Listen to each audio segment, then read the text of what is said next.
The title of my message today is, When You Go In, Do Not Forget. When you go in, do not forget. Verse 3. Nor shall you make marriages with them. You shall not give your daughter or your son, nor take daughter for your son. For they will turn your sons away from following me to serve other gods. So the anger of the Lord will be aroused against you and destroy you suddenly. But thus you shall deal with them. You shall destroy their altars and break down their sacred pillars and cut down their wooden images and burn their carved images with fire. For you are a holy people to the Lord your God. The Lord your God has chosen you to be a people for himself, a special treasure before all the peoples on the face of the earth.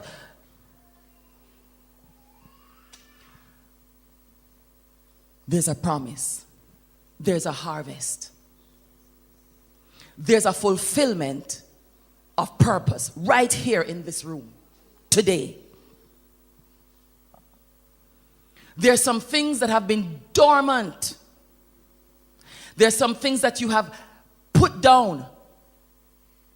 Your season is at hand. There's some things that you know that God has said, but when you look at your circumstances, you say, no way. When I look into your holiness, when I gaze into your loveliness, when all things that surrounds me become shadows in the light of you. That's it. Everything else has got to go in the shadow. You're going to be challenged. Can you imagine that God said that he told me, you're saying, God, in 2005, I got a word that you're going to set me up in this business. And look at what is happening around me. God, in 2002, in 1989, in 1979, you said to me that I would walk in divine health for the rest of my life. And here I am, I'm having to have a hip replacement. God, you said it's gonna get better. It's gonna get better. Am I the only one, God? Maybe. For you see, Moses sent 12 spies.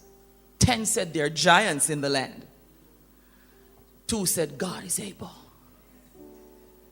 My God is able. And you see, the Bible also said that there was a time when God could find no one to agree with him, and so he agreed with himself. God is God all by himself. I want to tell you something, church. If you got to go alone, you better go alone, because you and God are the majority. Hello. You're going to be challenged.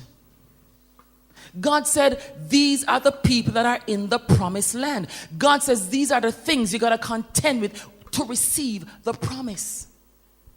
Do not cast away your confidence, for you have need of endurance. For after you have done the will of the Father, you receive the promise. You gotta persevere. But you see, Jesus is on the right hand of the Father interceding for us. He's praying for you and I, saying, stop trying to fight the giants in the land. Stop trying to fight the enemy. You win. Read the Bible. Do you only see today? You know, I know the Bible says, sufficient are the day, are the trials thereof. So don't worry about tomorrow's trials. Okay? Today. But what about your future? Can you only see today? Can you only see as far as your eyelash will take you? God promises a hope and a future. Do you know what the horizon is? Just close your eyes and see if you can see anything on the horizon for you. Is it bright or is it dark? Is it cloudy? Can you see on beyond?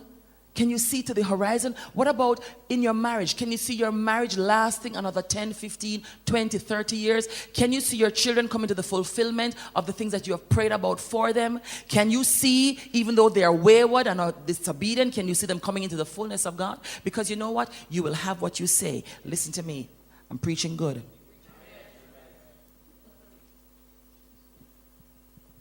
You see, wherever your faith is, that's where your value is. Wherever your faith is, that's where your value is. If you're concerned about public opinion, that's where your faith is. You value that. If you have come to the place in life where if I fail in the natural, but I gain in the kingdom, then I'm better off. God says when he has brought us into the land, he will cast out. He will cast out whatever it is that will stand before you, even in the natural. But we have a God, his name is El Shaddai. He reverses natural laws. You see, the things that ought not to be, they're going to say, how come?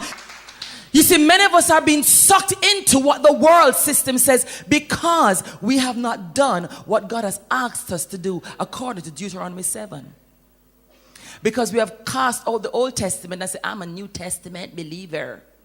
Well, how did it get new? It must have been old. There's got to be something that God is using.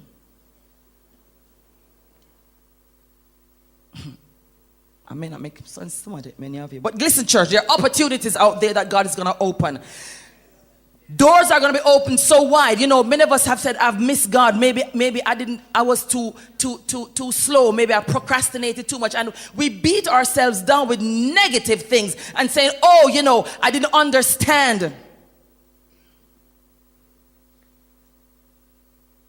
But we're in the time of God's favor. There's going to be an awareness of the need for the practice of the presence of God more in your lives. You see, some of us are going to find that the way we nobody's going to listen to us anymore. Because you're going to realize that maybe you haven't grown. And the person beside you saying, I'm sorry, I don't understand that gibberish anymore.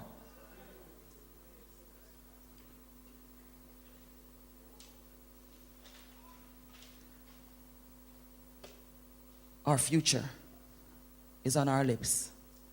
It's in our mouth. It's in our confession. Teach your children. Tell them how to walk in obedience. Let them listen to you. Speak the word over your family. Speak the word over your financings. In Deuteronomy 7 and verse 2, God gave them a warning. He says, conquer them. Utterly destroy them. Show no mercy. Be conscious. Be discerning of those who you come in contact with. See evil for evil. Do not sugarcoat it and say it's good. Take a stand. Do not show it any mercy. Say it is a lie. It is a lie. Do not tell me it's an untruth. You cannot un the truth. The truth is either the truth or it's a lie.